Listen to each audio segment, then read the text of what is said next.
구약성경 사사기 7장 1절부터 18절입니다. 기도하겠습니다. 사랑하는 아버지, 이 시간에 말씀 묵상할 때 함께 하시고 홀로 영광을 받아 주시옵시고 우리의 연약함들은 가리워 주시옵소서. 의지하며 예수님의 이름으로 기도합니다. 아멘. 신앙생활의 핵심은 오직 성경, 오직 예수, 오직 은혜, 오직 믿음, 오직 영광입니다. 앞에 있는 네 개가 가리키는 목적지는 딱 하나입니다. 오직 하나님께 영광을 돌리는 거예요. 우리가 아는 음악의 신이라고 하는 악성 베토벤은 이런 얘기를 했습니다. 나는 젊어서는 돈을 위해서 음악을 연주했고 그 다음에는 명예를 위해서 음악을 연주했으나 내가 영안이 열리고 참 음악에 대해서 깨달은 이후로는 하나님의 영광을 찬미하기 위해서 음악을 작곡했고 연주했고 내 음악을 듣는 모든 이가 하나님께 가까이 나아가기 위함이 내 목적이었다. 이렇게 기록을 하고 있어요. 우리가 아는 음악의 아버지라고 하는 바로 세바스찬 바흐라고 하는 사람은 그 음악의 기둥이 언제나 신앙이었다는 거예요. 그 삶의 기둥이. 그러니까 우리가 알지만 바흐는 항상 모든 곡을 작곡할 때마다 맨 위에 아니면 맨 끝에다 SGD라고 하는 글을 썼어요. 솔리 글로리아 데오, 오직 하나님께만 영광이라는 뜻이에요. 심지어 자기가 쓴 작곡이 남들이 보기에 찬양이 아닌 것 같은 곡일지라도 그것조차도 하나님께 영광이 되게 해달라고 SGD를 쓴 거예요. 오직 하나님께만 영광. 멋있죠? 여러분, 신앙은 하나님께 영광을 돌리는 거예요. 근데 중요한 건 하나님께 영광을 돌린다는 게 대체 무슨 말이냐는 거예요. 그것은 하나님이 하나님이시게 하는 것을 말하는 거예요. 하나님께 영광을 돌린다는 건 하나님만이 하나님이라고 인정하는 행위를 말하는 거예요. 그래서 하나님께 영광을 돌린다는 말은 내가 승리하고 내가 성공한다는 뜻이 아니라 내가 하나님께 순종할 때만 하나님이 영광을 받으시는 거예요. 여러분, 우리는 하나님께 영광 돌린다 이런 말을 할 때마다 뭔가 찝찝한 게 있어요. 왜? 내가 성공해야, 내가 승리해야, 내가 그 응답을 받아야, 내가 뭔가를 이뤄내야 하나님의 영광을 받으실 거라고 생각하는 승리주의에, 성공주의에 빠져서 신앙생활을 한다는 거예요. 기독교가 말하는 건 승리주의가 아니에요. 성공주의가 아니에요. 순종이에요. 순종. 하나님께 영광을 돌리는 길은 하나님이 하나님이라고 인정하는 행위예요. 어떻게? 순종할 때만 하나님이 영광을 받으시는 거란 말이에요. 그게 여러분 오늘 본문 기드온의 이야기예요. 기드온의 이야기를 읽으면서 우리는 이 땅의 교회가 아니면 우리가 가지고 있는 영적인 질병, 승리주의, 성공주의라고 하는 지독한 질병에 대한 해독제 역할이 기드온 이야기 속에 들려 있다는 걸 우리가 깨닫게 될 거예요. 우리 이 기드온 이야기를 읽으면서 하나님이 왜 이 이야기를 들려주시는지를 고민해 봐야 돼요. 네? 오늘 보면 우리가 읽은 이야기는 주일학교 때부터 들은 이야기예요. 기드온이 300용사를 모아가지고 항아리를 깨뜨려서 막 횃불을 들고 막 저기들끼리 싸우다 죽었다. 그래서 기드온이 승리했다. 기드온의 300용사 그러면서 막 재밌게 읽으면 얼마나 재밌는지 몰라요. 너무 재밌는 이 이야기가 사실은 우리에게 엄청난 도전을 주는 이야기라는 거예요. 왜? 기드온은 승리했지만 우리가 아는 이 사사기 7장을 넘어 8장으로 딱 한 장만 넘어가면 기드온이 완벽하게 타락을 해서 괴물이 되어버렸다는 걸 우리가 보게 되기 때문이라는 거예요.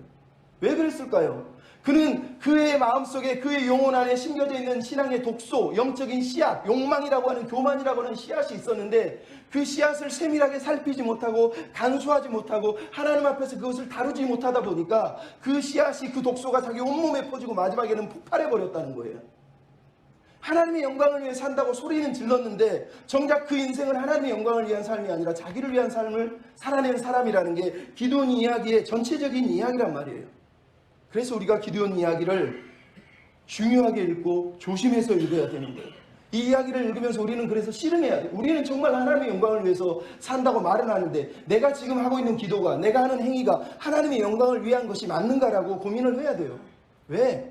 여러분, 오스기니자고 하는 사람이 그런 얘기를 했어요. 우리가 소명 또는 사명이라고 부르는 것 이면에는 언제나 교만 또는 자만심이라고 하는 것이 있다는 거예요. 소명과 교만 사이, 사명과 자만심 사이가 너무 가까워서 이게 하나님이 부른 것인지 이 사람의 자만이고 욕망인지를 구별하기 너무 힘든다는 거예요. 그래서 우리는 항상 깨어서 분별해야 되는, 내가 지금 말하고 있는 소명이, 내가 말하고 있는 사명이 진짜 하나님이 부르신 부르심이 맞는 건지 아니면 내 욕심, 내 자만, 내 교만을 위해서 지금 하나님의 소명이라는 이름을 부르고 있는지를 살펴야 된다는 거예요. 하나님이 우리를 볼 때 항상 세 가지로 말합니다. 내가 너를 선택했다. 너는 재능이 있다. 너는 특별하다. 이렇게 말하는 거예요. 근데 그 순간 교묘하게 사탄이 들어옵니다. 그리고 말합니다. 그래, 너는 재능이 있어. 너는 특별해. 너는 선택받았어. 그래, 나는 선택받았지, 나는 재능 있지, 나는 기름 부음 받았지, 내가 하나님이 선택했는데 라고 하는 너무너무 똑같은 말이지만 완전히 다른 언어가 내 안으로 들어온다는 거예요. 그래서 여러분, 소명과 교만 사이는 너무너무 가깝기 때문에 항상 조심해야 돼요. 이 소명을 왜곡하는 그 순간 우리는 무너지는 거예요. 그래서 오스키니스가 교만을, 자만심을 뭐라고 그랬냐, 고상한 마음이 짓는 탁월한 죄라고 그랬어요. 고상한 마음, 고상하고 거룩하고 경건한 마음으로 아주 탁월하고 아주 못된 죄를 짓는다는 거예요. 그게 교만이라는 거예요. 여러분, 우리가 하나님의 영광을 위해 살겠다고 아무리 소리치지만 그 소명이 무너지는 건 나도 몰라요. 어느 순간에 내가 미처 깨닫기도 전에 하나님의 소명이 나의 욕심이 되고 나의 꿈이 되고 나의 비전에 대해서 내 인생을 끌고 가는 일이 벌어진다는 거예요. 그래서 우리가 늘 깨어 있어야 되는 거예요. 항상 하나님 앞에서 그래서 기도해야 되는 거예요. 여러분, 오늘 본문의 기드온의 이야기가 바로 그 이야기라는 걸 여러분 알아야 돼요. 왜? 기드온 이야기는 7장만 읽으면 막 놀라운 승리의 이야기예요. 정말로 놀라운 이야기란 말이에요. 근데 한 장만 넘어가면 8장에서 기드온이 무너져요. 근데 재밌는 게 뭔지 아세요? 7장의 전쟁이 8장에서 계속 이어지고 있는 한 전쟁 이야기라는 거예요. 전쟁이 끝난 게 아니에요. 7장에서 끝나고 8장의 전쟁이 또 일어난 게 아니라 7장의 미디안 전쟁이 계속 8장까지 이어지고 있는 거예요. 그러니까 전쟁은 하나인데 7장의 전쟁과 8장의 전쟁은 전혀 다른 전쟁이라고 우리한테 들려주는 거예요. 한 전쟁에 두 전쟁이 끼어 있는 거예요. 영적 전쟁이 일어나고 있다는 거예요. 한 전쟁이 실패하느냐 무너지느냐에 따라 다음 전쟁이 완전히 달라지는 거예요. 근데 오늘 본문의 기드온의 이야기가 그래서 중요한 거예요. 왜? 7장의 이 전쟁에서 기드온이 정말로 하나님의 영광을 위해 서 있었다면 그는 8장에서 저렇게 무너지지 않았을 거라는 거예요. 8장의 기드온의 타락은 7장에서 하나님을 위한다며, 하나님의 열심을 위해, 하나님의 나라를 위한다며 열심히 뛰어가는 그 기드온이 결국은 비참한 몰락으로 무너질 수밖에 없었던 이유가 이 7장 속에 들려있기 때문이에요. 그래서 여러분, 기드온의 이야기를 읽으면서 야, 어떻게 우리도 기드온처럼 승리할까? 어떻게 하면 우리도 승리해서 막 300명밖에 안 되지만 이 승리해서 영광을 얻을 수 있을까? 이렇게 성경을 읽으면 안 되는 거예요. 이 이야기는 어떻게 승리할까를 우리에게 배우라고 들려주는 게 아니라 우리는 그러면 어떻게 하나님께 영광을 돌릴까? 어떻게 영광을 돌리기를 하나님이 원하시는 걸까? 하나님의 영광을 돌리기 위해서는 우리는 어떻게 살아야 될까? 라는 이야기를 오늘 본문이 우리에게 들려주는 거예요. 승리 공식을 배우려고 성경을 읽지 마세요. 응답받으려고 읽지 말고 성공하려고 읽지 말고요. 어떻게 하나님께 영광을 돌리지? 어떻게 해야 순종할 수 있지? 어떻게 해야 하나님이 기뻐하는 사람이 될 수 있지? 이런 마음으로 성경을 읽으시면 성경을 왜곡하지 않는 거예요. 자꾸 뭔가 막 자극적인 거 막 받아가지고 성공하고 응답받고 성공하고 승리하고 이렇게 읽으니까 성경을 왜곡한단 말이에요. 우리는 어떻게 하나님께 영광을 돌리며 살 수 있을까요? 오늘 본문 7장이 그걸 들려주고 있어요. 첫째, 자기를 자랑하지 말라는 거예요. 거꾸로 얘기하면 따라갑시다. 하나님만 의지하고 하나님만 자랑합시다. 하나님만 의지하고 하나님만 자랑하라는 거예요. 여러분, 하나님이 원하는 거예요. 오늘 본문 이야기 우리가 다 아는 이야기잖아요. 근데 1절부터 시작되는 이야기 뭐예요? 여룻바알이라고 하는 기드온이 그를 따르는 백성이 모래산에 있는 미디안 군대와 다 이렇게 맞대고 있는 상황을 그대로 보여주고 있어요. 근데 1절이 오묘한 이유가 뭐냐? 기드온을 따르는 백성이라고 하는 따르는이라는 단어를 쓰고 있는데 이 따르는 백성이라는 단어가 문제가 있다는 거예요. 왜?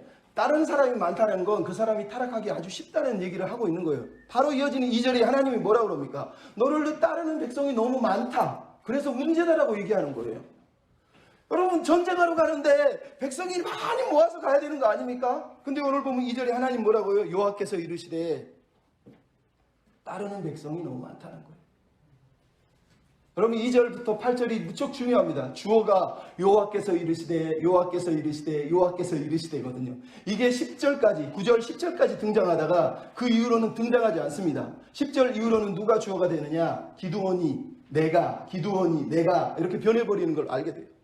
이 이야기가 중요한 거예요. 왜? 지금 기드온 앞에 있는 분은 하나님이세요. 하나님이 이르시되란 말은 하나님이 왕이고 사사고 대장이라는 뜻이에요. 지금 이 이야기 속에서 사람들이 기드온을 따르고 있지만 사실은 하나님을 따르는 백성이라는 걸 기드온도 알아야 되고 백성들도 알아야 되는 거예요. 근데 그것이 위험하니까 하나님 지금 말하는 거예요. 너를 따르는 백성이 너무 많다라는 거예요. 여러분, 기드온의 우상이, 이스라엘의 우상이 뭐예요? 숫자예요. 이게 중요한 거예요. 저번에도 말씀드렸지만 모든 사사들은 그 시대의 우상의 한 모습을 드러내고 있어요. 우리가 온니엘이라고 하는 사사가 싸운 왕이 누구예요? 메소포타미아의 구산 리사다임이에요. 2배로 악한 왕이에요. 왜? 이스라엘 백성들이 세상이 악한데 그 악한 세상을 사랑하니까 하나님이 2배로 악한 왕을 보내는 걸 본단 말이에요. 에후 시대에는 모압의 에글론 왕이에요. 에글론의 상징이 뭐예요? 비대하고 뚱뚱하고 풍성하다는 뜻이에요.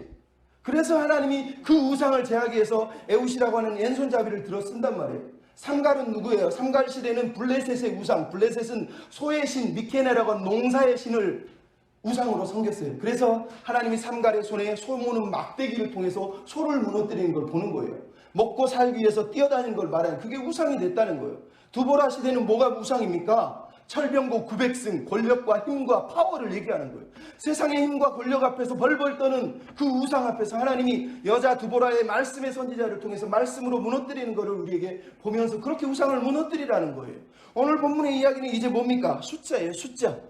여러분, 이스라엘 백성이 벌벌 떠는 이유가 뭐예요? 미디안과 동방 사람과 아라비아 사람이 우리가 6장에 봤잖아요. 메뚜기처럼 많은 수예요. 오늘 보면 7장 12절에도 나오잖아요. 메뚜기처럼 많고 낙타도 바다의 모래처럼 많다라고 7장 12절에 말하고 있어요. 6장 5절, 7장 12절 다 똑같아요. 이스라엘이 직면하고 있는 우상은 이런 거예요. 풍성하고 부유하고 세상을 사랑해서 숫자와 크기와 힘에 압도돼서 그것을 사랑하는 사람들의 이야기란 말이에요. 그 우상을 무너뜨리기 위해서 하나님 지금 기드온의 이야기를 들려주고 있는 거예요. 그래서 기드온의 이야기의 핵심의 우상은 숫자예요. 숫자. 세상의 크기, 숫자가 많으면, 많이 가지면, 많이 누리면 행복하다고 믿는 그 우상을 하나님은 거절하신단 말이에요. 그래서 오늘 본문의 해법이 뭐예요? 2절에 백성의 수가 너무 많다라는 거예요. 무슨 얘기예요? 숫자를 의지하지 말고 사람 수를 의지하지 말고 하나님만 의지하기를 원하신다라고 하나님이 지금 말씀하는 거예요. 왜 그렇다고 그럽니까? 2절에 나를 거슬려 스스로 자랑하고 네 손으로 구원했다 할까? 히브리어로 돼 있는 단어를 이렇게 해석하면 이래요. 나를 거슬려가 아니라 나보다 위에, 자랑이라는 단어는 영광스럽다는 뜻이에요. 나보다 위에 네 영광을 자랑하고 네 스스로 구원했다 할까 두려워함이라는 거예요. 여러분, 하나님 지금 말하는 거예요. 엄청난 메뚜기 같은 수 앞에서 고작 32,000명 모아서 전쟁하려고 하는데 하나님이 그 수도 많다는 거예요. 왜? 그 수로 싸우다 보면 너희들이 스스로 나보다 위에, 하나님보다 위에 자기를 두고 자기 영광을 자랑하면서 와, 우리 힘으로 구원했어라고 자랑할 거라는 거예요. 하나님이 그게 쓰리셨다고 오늘 본문에 말씀을 하고 있다는 거예요. 여러분, 하나님보다 더 위에 우리가 어떻게 영광을 둘 수 있냐고요? 우리는 둬요. 숫자가 좀만 많으면, 내가 좀만 잘하면, 남들이 좀만 칭찬해주면 나는 하나님의 영광보다 위에 항상 올라서 있는 게 우리예요. 그래서 하나님이 싫어하시는 거예요.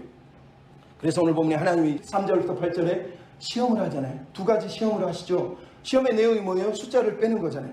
우리는 이미 6장에서 봤잖아요. 6장 33절로 35절에 기드온이 나팔을 2번 불어가지고 군사를 불러 모은 게 32,000이에요. 근데 하나님이 첫 번째 한 게 뭐예요? 32,000에 첫 번째 22,000명을 돌려버린 거예요. 그리고 이제 10,000명이 남았어요. 근데 이 36절부터 40절에 하나님이 이 10,000명도 너무 많다 그러시는 거예요. 그래서 시험을 하고 있어요. 여러분, 기드온이 시험을 했죠. 하나님 앞에 양털을 두고 2번 시험을 했단 말이에요. 근데 하나님이 지금 똑같은 단어를 쓰면서 내가 너를 시험한다는 거예요. 이 시험은 하나님이 내 믿음이 진짜인지를 시험한다는 의미의 시험이에요. 기드온은 하나님을 믿고 싶은 시험이 아니라 자기 확신을 위한 시험이었다면 하나님은 하나님을 진짜 믿기를 원하셔서 주시는 시험을 오늘 하고 있어요. 그래서 10,000명 중에서 뭐라고요? 300명 남기고 다 내보냈다는 거예요. 여러분, 여기서 하나님이 첫 번째 시험에서는 두려워 떠는 사람을 집으로 가라고 그랬어요. 이거는 신명기 20장 7절 8절에 보면 하나님이 영적 전쟁, 이스라엘이 전쟁을 나갈 때마다 하나님이 선언하게 하신 거예요. 너희가 전쟁하러 나갈 때 두려워 떠는 사람은 다 집으로 돌아가게 하라. 율법에 써있는 전쟁 규칙이에요. 그래서 하나님이 말씀의 규칙을 따라서 두려워 떠는 사람을 돌아가라고 말한 거예요. 그러면 남은 10,000명은 두려움이 없나요? 당연히 두렵죠. 두렵지 않습니까? 기드온 같은 사람은 여전히 두려워하고 있는데 기드온도 도망가야 되는 거예요. 그들이 남아있는 이유는 그들이 믿음이 있어서 남아있는 게 아니라 하나님은 지금 숫자를 빼기 위해서 계속 작업하는 모습을 우리에게 보여주는 거예요. 여기서 제일 중요한 건 그래서 300명이에요. 300명이 상징하는 건 작은 수라는 뜻이지 300명이 탁월하거나 300명이 뭐 신중하거나 300명이 뭔가 믿음이 좋거나 하는 뜻이 아니에요. 만약 하나님이 시험했을 때 물가로 내려갔을 때 무릎 꿇고 물을 먹는 사람이 300명이고 손으로 먹는 사람이 나머지였다면 하나님은 물속에다 고갯집 받고 물 먹는 300명을 택하실 거예요. 왜? 이 이야기의 핵심은 왜 300명이지? 왜 나머지가 돌아갔지가 아니에요. 하나님은 제일 적은 쪽을 그냥 택한 거예요. 수가 제일 적은 쪽을 택한 게 이 이야기의 핵심이라니까요. 300명이 뭘까? 저 사람들은 뭐가 특별할까? 우리도 저 300명처럼 뭔가 있어야 되나? 여러분, 성경은 그 얘기를 하고 있는 게 아니에요. 하나님은 가장 적은 숫자가 있는 쪽을 그냥 택하신 거예요. 어떤 쪽이든 수가 적은 쪽이었으면 그쪽을 택하실 것이라고 성경이 우리에게 들려주고 있는 거예요. 왜요? 하나님이 지금 이 전쟁의 주인이시기 때문이에요. 하나님이 이 전쟁의 왕이시고 전쟁의 용사시기 때문이에요. 오늘 보면 3절부터 7절에 그래서 나오는 단어가 뭐예요? 여호와께서 말씀하시길 하면서 뭐라고? 기드온에게 내가 이르기를 누구든지 내가 가라고 하면, 내가 이르기를 누구든지 남으라고 하면, 내가 이르기를, 지금 하나님이 명령하고 있는 거예요. 하나님이 말씀하고 있는 걸 우리에게 그대로 들려주고 있는 거예요. 이 이야기의 핵심은 내가 누구를 가르쳐 가라 하고 내가 누구를 가르쳐 오라고 하면 가고 오는 거예요. 백부장이 말하기를 아유 예수님 나도 종이 있어서 내가 가라 하면 가고 오라고 오는데요, 이런 것처럼 지금 하나님도 말씀해요. 내가 왕이다. 내가 가라고 그러면 가고 내가 남으라고 그러면 남는 거다. 기도원에 지금 무슨 말씀을 하는 거예요? 네가 지금 전쟁에 가서 필요한 건 사람 숫자가 아니라 내 명령, 내 말을 듣고 있느냐라는 거예요. 내 말대로 할 것이냐라는 거예요. 그래서 기도원이 오늘 본문에 뭘 했다고요? 그렇게 했다는 거예요. 그럼 왜 하나님이 적은 숫자를 택하신다고요? 그래야지만 이 전쟁의 승리가 하나님으로부터 온 것인 걸 받아들이고 감사할 것이에요. 그래야만 자기를 자랑하지 않고 하나님을 자랑할 것이기 때문이라는 거예요. 이거 외에는 다른 이유가 없었어요. 하나님은 우리를 자랑하는 걸 원하지 않으세요. 성경의 이야기가 그거잖아요. 복음의 이야기가 그거잖아요. 고린도전서 1장 28절 29절 우리가 다 알아. 형제들아 너희를 부르시는 것을 보라. 너희 중에 부자가 얼마나 있냐, 똑똑한 사람이 얼마나 있냐, 많이 가는 사람이 얼마나 있냐. 하나님 너희를 비천하고 가난한 사람을 부르신 이유가 뭔지 아느냐? 누구든지 아무도 자랑하지 못하게 하려 함이니라. 에베소서 2장 8절 9절 너희가 그 은혜를 내어 구원을 받았으니 이것은 하나님의 선물이라. 하나님의 은혜를 받았으니 누구든지 자랑하지 못하게 하려 함이라. 여러분, 이 이야기는 복음의 이야기. 하나님은 항상 복음의 이야기 속에 우리 삶의 이야기를 끼워넣는 거예요. 왜? 복음은 삶으로 나타나요. 어떻게 해요? 자랑하지 않는 것으로 나타난다는 거예요. 자랑하지 않아야 된다는 거예요. 근데 우리는 하나님을 믿으면 항상 자랑하려고 해요. 숫자, 우상. 여러분, 우리 그렇게 살지 않습니까? 왜 많이 가지러가지고, 왜 많은 숫자에 집착하고, 왜 큰 교회, 큰 차, 많은 송도 맨날 그렇게 집착하면서 살아갑니까? 여러분, 하나님은 그걸 기뻐하지 않으세요. 기도원의 300용사 이야기는 300명이 아니라 적은 숫자. 하나님 없으면 안 된다라고 하는 걸 하나님이 보여주기 위해서 그냥 300명을 택한 거예요. 여러분, 이게 하나님 아버지의 마음이란 말이에요. 제가 엊그저께 제가 아는 선교사 형님이 한 분 계세요. 이분이 이제 50이, 60이 다 돼가세요. 근데 평생 선교단체 운영만 하다가 자기 동기들, 제 아는 친구들 저보다 나이가 많으니까 제 동기들도 교회에서 한 100명, 200명, 500명, 1000명 모이는 담임 목사들이 있어요. 한 10명 정도가 모였나 봐요. 같이 모였는데 이 형님이 선교사인데 의안이 이제 같이 모이게 된 거예요. 그래서 이 모임에 모이려고 그랬는데 모임이 끝나고 한 2달이 지났는데 제 동기 저랑 나이가 같은 뭐 한 몇백 명 모인 애 중에 한 명이 그랬다는 거예요. 저 선교사님 우리 모임에 오지 말게 해주세요.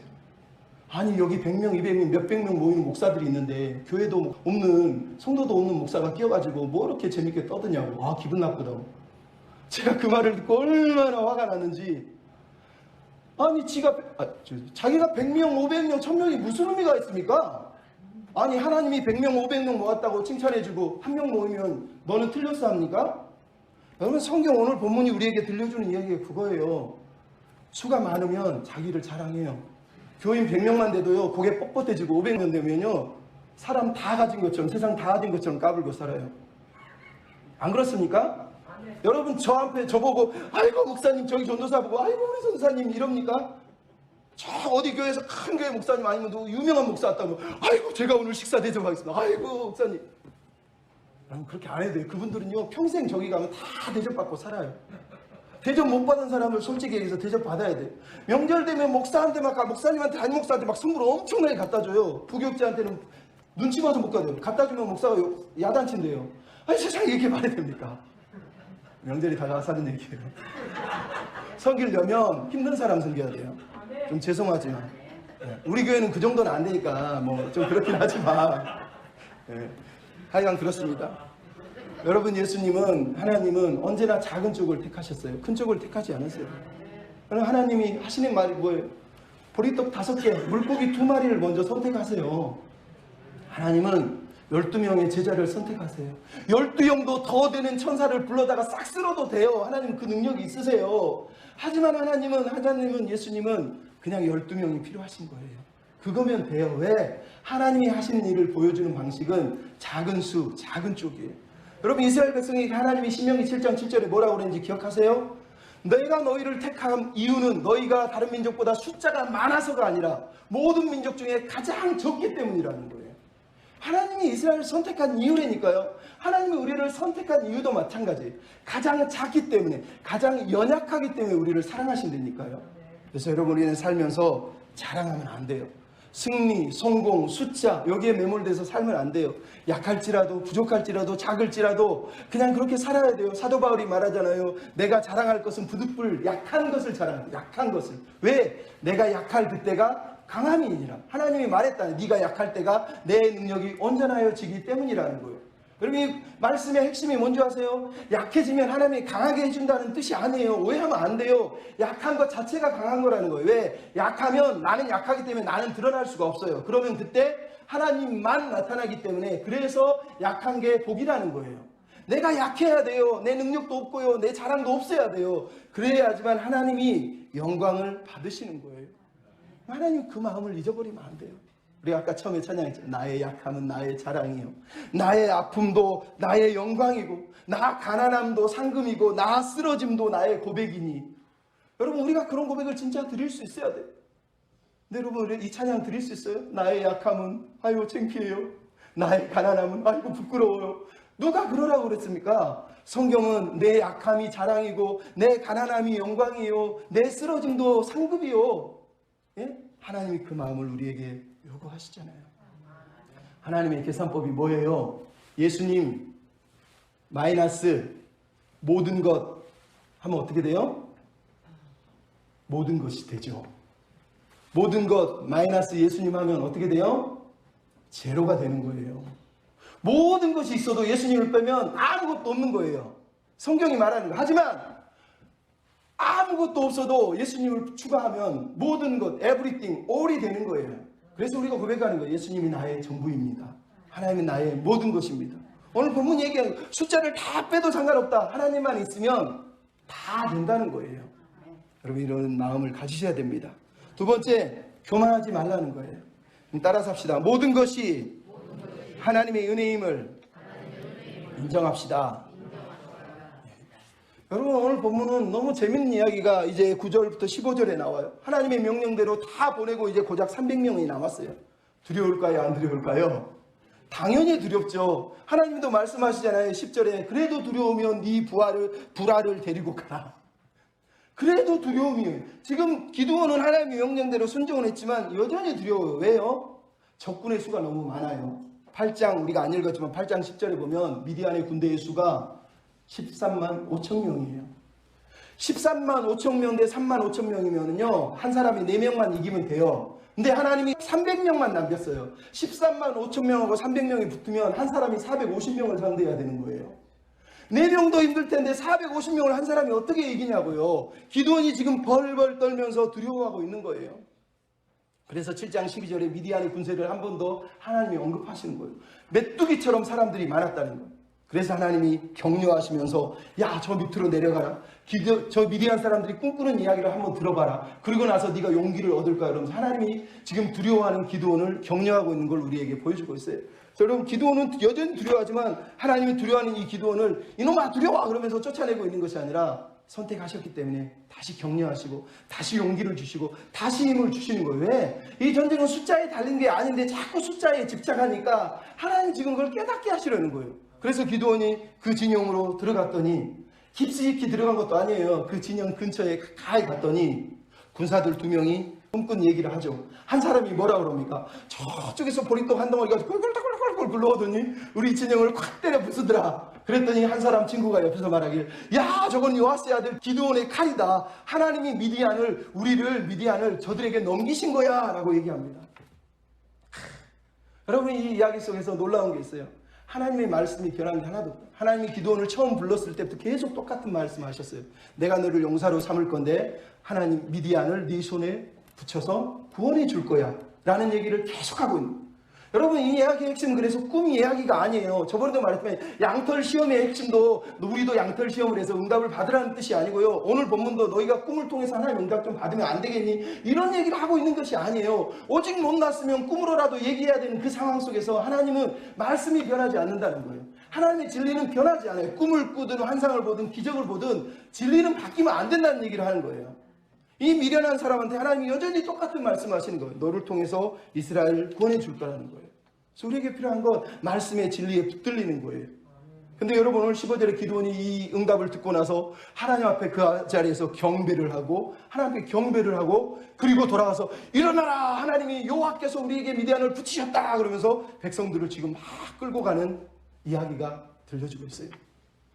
지금 이 순간만 보면 기드온이 정말로 순수한 신앙의 모습을 보이고 있는 것 같습니다만은, 그러나 우리는 생각해야 돼요. 기드온은 왜 경배를 했을까요? 이 경배의 진심은 무엇일까요? 기드온은 진짜 하나님을 믿어서 경배를 했을까요? 기드온은 왜 하나님이 계속 말씀을 할 때는 뜨뜻미지근하게 반응하다가 꼭 양털 시험처럼 기적을 봐야 반응을 하고 꿈 이야기를 듣고 꿈의 해몽을 들어야지 반응을 할까요? 이 신앙 자체가 미신적인 신앙, 병든 신앙이라는 거예요. 말씀을 붙들고 사는 게 아니라 뭔가 자꾸 보여지고 들려져야만 그때야 확신을 갖는 사람이에요. 이 사람은 결국은 말씀을 따라 살 사람이 아니라 자기 확신이 없으면 살 수 없는 사람이라는 뜻이에요. 여러분, 우리 중에도 마찬가지예요. 자꾸 뭘 보고 듣고 뭔가 막 느껴야지만 하나님 믿는 사람은 여전히 신앙이 어리고 병든 거예요. 아무것도 안 들려도 아무것도 없어도 말씀을 붙들면 돼요. 제가 옛날 말씀드려요. 부산에 무당됐다가 하나님께 돌아온 심선미라고 하는 성도가 하나님을 믿고 나니까 여전히 옛날 무당이 영매니까 뭐예요? 눈으로 자꾸 보이는 게 너무 많아요. 남들이 많이 봐서 좋겠어요. 그 성도가 뭐라고요? 하나님께 늘 기도한대. 하나님, 제발 안 보이게 해주세요. 안 들리게 해주세요. 하나님, 내 아버지인 것만 믿고 감사하며 평생 살고 싶습니다. 알고 싶지 않아요. 듣고 싶지 않고 보고 싶지 않아요. 그럼 그게 정상인 거예요.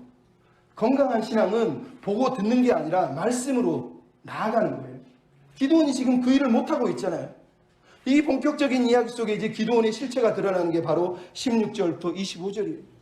기드온이 군사 300명 중 세대로 100명씩 나누고 세대를 나누고 손에다가 빈 항아리에다가 나팔 하나를 들고 햇불은 그 항아리 속에 집어넣고 그리고 징 둘러싼 다음에 전쟁을 시작하고 이 전쟁을 통해서 항아리를 깨뜨리고 미디안인 혼비백산에서 도망가고 엄청난 전쟁의 승리를 이루고 있어요. 그것도 칼 하나 쓰지 않고 칼 하나 없이 무기 하나 없이 전쟁의 승리를 이뤘다는 거예요. 얼마나 재밌습니까? 여러분이 이 전쟁, 미디안 전쟁 속에서 기드온의 300 역사하면 여러분 어떻게 해야 됩니까? 항아리 깨뜨리고 햇불 들면서 야, 이겼다. 여러분 제일 재밌는 구경이 뭐예요? 쌈 구경하는 거, 불 구경. 이게 그러면 안 되지만 그런 거 아닙니까? 우와, 지들끼리 막 싸우다 죽어요. 햇불 들고 와, 우리가 이겼다. 신나지 않습니까? 너무너무 신난 이야기가 오늘 본문 속에 등장하고 있단 말이에요. 근데 여러분, 우리가 이거를 너무 신나게 읽을 수가 없어요. 이 이야기 속에 전략을 생각해 보면 이 전략도 신기해요. 왜? 고작 항아리에 햇불에 나팔을 들었대요. 여러분, 이 전략이 어디서 왔을까요? 기드온의 머리에서 왔을까요?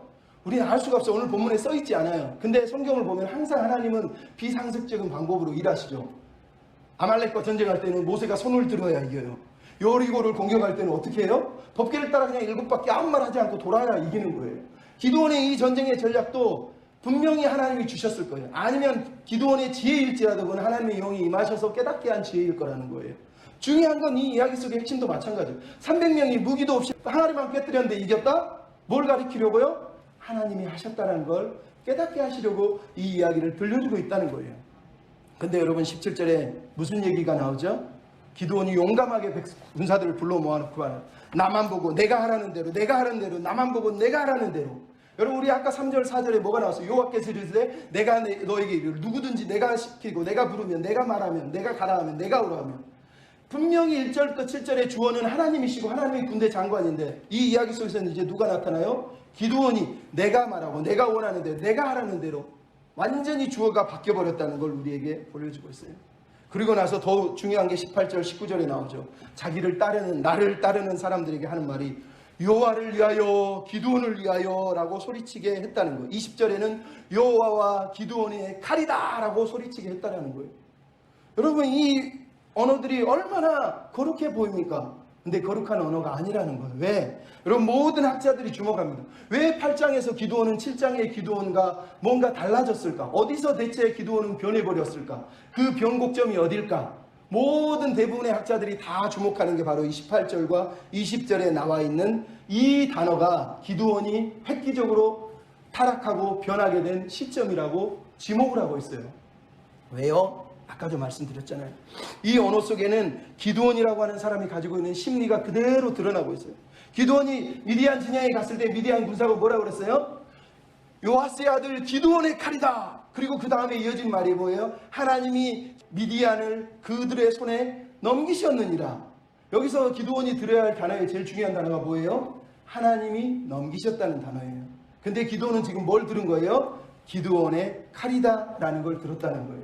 기드온이 지금 가장 듣고 싶은 단어는 하나님이 아니라 기드온의 칼이라는 거예요. 그래서 그가 지금 여기서 소리 지르는 거예요. 여호와와 기드온을 위하여 여호와와 기드온의 칼이다. 여러분, 이게 엄청나게 무서운 얘기를 들려주고 있는 거예요. 하나님의 영광 사이에 아주 교묘하게 치명적으로 자기 이름, 자기 영광을 슬쩍 딱 얹어놓고 있는 것을 우리가 보고 있는 거예요. 이건 제 이야기가 아니라 많은 성경학자들이 다 언급하고 있는 이야기예요. 왜 이 단어가 문제입니까? 우리 시대가 그러거든요. 말은 여호와를 위하여 그러지만 우리는 절대 여호와를 위하여 못 삽니다. 그 옆에다 언제는 내 이름을 넣어야지 만족하거든요. 그게 병든 영성이에요. 늘 말은 하나님의 영광을 위한다면서 간증하고 하나님의 영광을 위한다면서 사역하고 하나님의 영광을 위한다면서 여기저기 돌아가고 있는데 가만히 들어보면 다 자기 이야기예요. 제가 저쪽에 성경 쓰는 어떤 목사님도 설교만 하면 맨날 성경 읽어놓고 설명도 안 해. 자기 이야기, 자기 꿈 이야기, 자기 비전 이야기, 자기가 경험한 이야기. 아니 무슨 그런 이야기를 왜 하는지 모르겠어요. 여러분, 오늘 본문의 기드온 이야기가 바로 그거예요. 고상한 마음이 짓는 탁월한 죄를 짓고 있는 거예요. 그걸 교만이라고 그런다니까요. 여러분, 오늘과 비슷한 성경이 어디 나온지 아세요? 여호수아 8장에 보면 여호와께서 하나님이 승리하게 아이성에서 전쟁을 하는데 여호수아가 단창을 높이 들고 전쟁을 위해서 싸웁니다. 근데 여호수아는 단 한 번도 여호수아의 칼이여라고 언급한 흔적이 없어요. 심지어 하나님 앞에 기도하면서 전쟁 중에 하나님의 해와 달이 멈추게 해주세요 하고 기도하지, 요 하나님 나를 위하여서라고 기도하지를 않아요.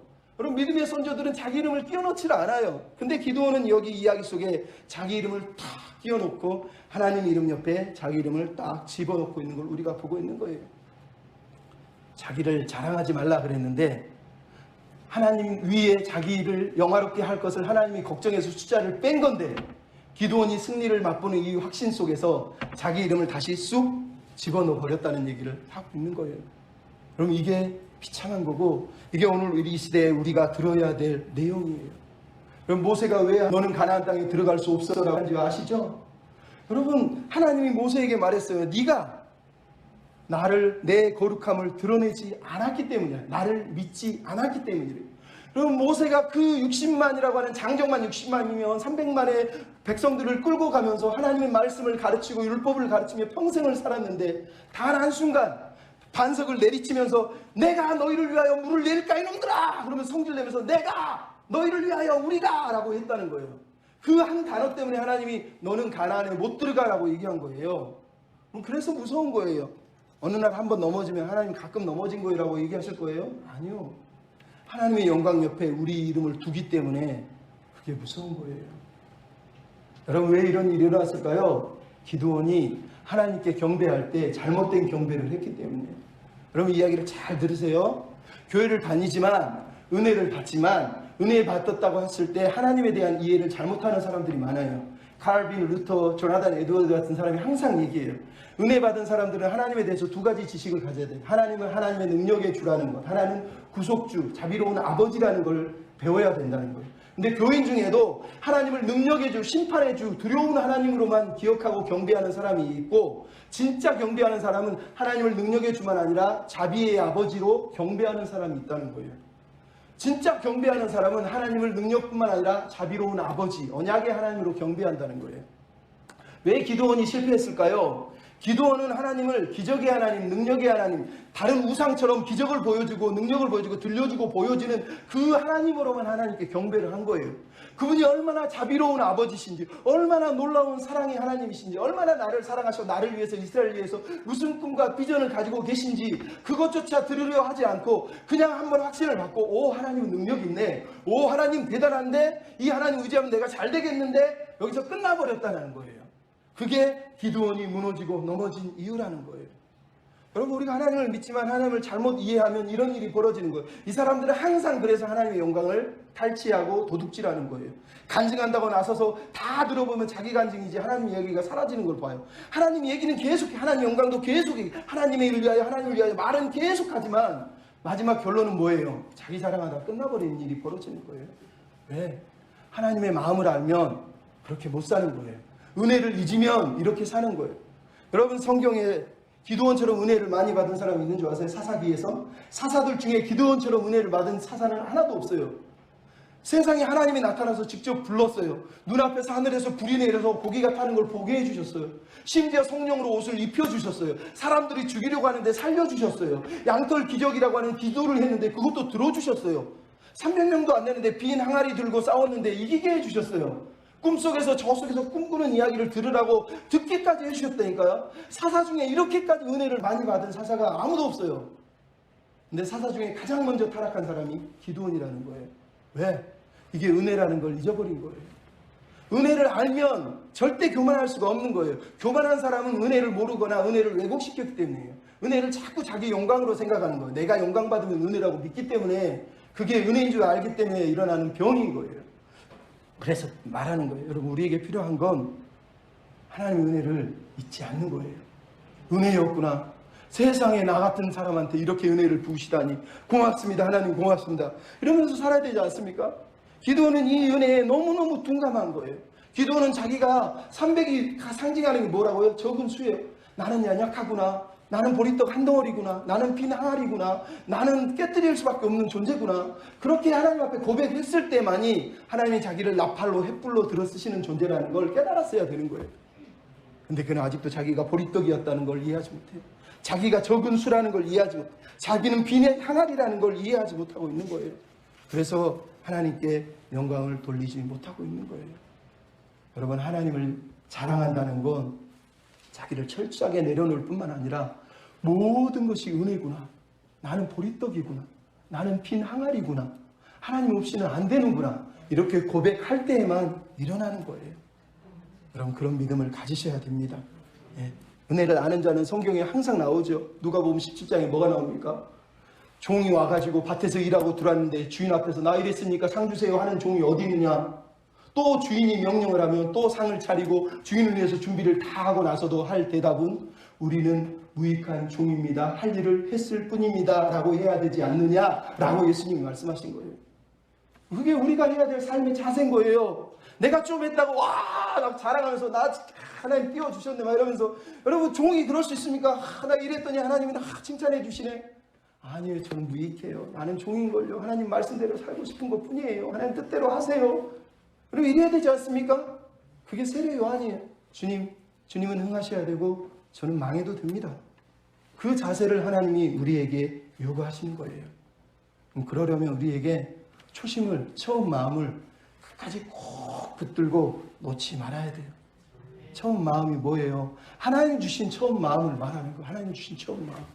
오늘 본문 속에 마지막으로 설명할 게 있습니다. 리셋 버튼이 2개. 여러분, 리셋이 뭔지 알죠? 막 게임하다가 안 될 때 리셋 딱 누르면 처음부터 다시 시작하는 거예요. 오늘 본문 속에 리셋 버튼이 2개가 나옵니다. 23절부터 24절에 보면 리셋 버튼이 2개가 나온다는 걸 알 수 있어요. 23절로 24절에 첫 번째 리셋 버튼이 나옵니다. 뭐요? 기드온이 군대를 2번 불러 모으고 있어요. 여러분, 이거 어디서 나왔어요? 6장 34, 35절에서 기드온이 군사를 2번 불러 모았는데 7장 1절부터 8절에 하나님이 2번 불러 모은 군사를 다 돌려보냈단 말이에요. 근데 오늘 본문에 무슨 일이 벌어지고 있어요? 기드온이 군사를 다시 불러 모으고 있어요. 리셋이 된 거예요. 그는 숫자를 의지하지 말라고 그러는데 갑자기 다시 군사를 불러 모아서 다시 자기 전쟁을 일으키고 있는 모습을 우리에게 들려주고 있는 거예요. 여러분, 이해가 안 되지 않습니까? 갑자기 하나님이 전략을 바꾸셨나요? 니네 칼 하나 들지 말고 항아리만 깨뜨리고 횃불만 들고 있으면 돼 하신 분이 갑자기 군사를 불러 모아서 야, 이제는 300명으로 안 되겠다. 더 많이 끌어모으라. 이렇게 말씀하셨나요? 하나님은 그렇게 얘기한 적 없어요. 이 사람들은 칼 들 이유가 없었던 이유는 이들은 죽일 필요가 없었어요. 하나님은 그냥 알아서 서로 죽다가 죽이게 하시고 끝나는 전쟁으로 끝났으면 돼요. 그들이 할 일은 횃불 들고 하나님이 이기게 하셨구나. 우리는 한 게 없는데, 우리는 아무것도 한 게 없는데 하나님 대단하세요. 그러면서 하나님을 자랑하면서 집으로 돌아가서 백성들한테 하나님 증거하면 끝나면 이 전쟁은 사실 끝났을 이야기인 거예요. 근데 지금 기드온이 뭐를 하고 있어요? 리셋 다시 눌렀어요. 다시 군사들을 불러 모은 거예요. 첫 번째 납달리가 그 아셀 지방 군사를 불러 모으고, 두 번째는 에브라임 지파들에게 저쪽 수로를 가로막으라 그러면서 군사를 또 불러 모으고 있는 거예요. 물론 그 기도조차 하나님은 들어주세요. 왜? 은혜의 하나님이시니까. 하지만 여기에 리셋이 동작을 했다는 게 문제인 거예요. 승리에 도취한 기드온이 하나님의 원칙을 거부하고 자기 원칙을 따라 이제 전쟁을 다시 시작하고 있는 두 번째 전쟁이 발발된 거예요. 왜요? 여호와를 위하여, 기드온을 위하여. 기드온의 카리어가 이 일을 시작하고 있는 거예요. 두 번째 리셋 버튼이 나오죠. 24절, 25절. 이게 은혜인 거예요. 그럼에도 불구하고 오늘 24절, 25절에 하나님이 은혜를 부으셨는데 에브라임 지파가 미디안 두 방백을 잡았어요. 얼마나 많은 방백이 있겠어요. 근데 그 중에 두 방백 이름을 잡아서 언급하는 이유가 있어요. 왜? 첫 번째 방백은 오렙, 두 번째 방백은 스엡이에요. 오렙은 까마귀, 스엡은 일이란 뜻이에요. 까마귀와 일이가 뭐예요? 죽은 시체를 뜯어먹는 존재들이란 얘기잖아요. 근데 이들을 어디다 죽였다고요? 오렙 바위 위에 스엡 포도주 틀에서 죽였대요. 여러분 왜 이게 중요한지 아시겠죠? 사사기의 기드온이 이야기의 처음 출발점이 어디예요? 기드온이 바위 틈 포도주 틀에서 밀을 떨고 있는 가장 비참한 인생을 살던 이스라엘의 상황을 보여주는 거예요. 근데 전쟁의 마지막에 하나님 뭐 하신 거예요? 적들을 바위 틈 사이 포도주 틀에 집어넣고 그들을 죽이셨다는 얘기를 하는 이유는 이 기드온이 그동안 힘들어했던, 이스라엘이 그동안 힘들어했던 그 상황이 다 역전됐다는 거예요. 상황은 다 해결됐다는, 하나님 리셋 누르셔서 다시 은혜로 시작할 수 있게, 다시 하나님을 의지할 수 있게, 더 이상 이제 우상을 의지하지 말고 바알을 의지하지 말고 하나님만 의지할 수 있도록 리셋을 딱 눌러버린 거예요.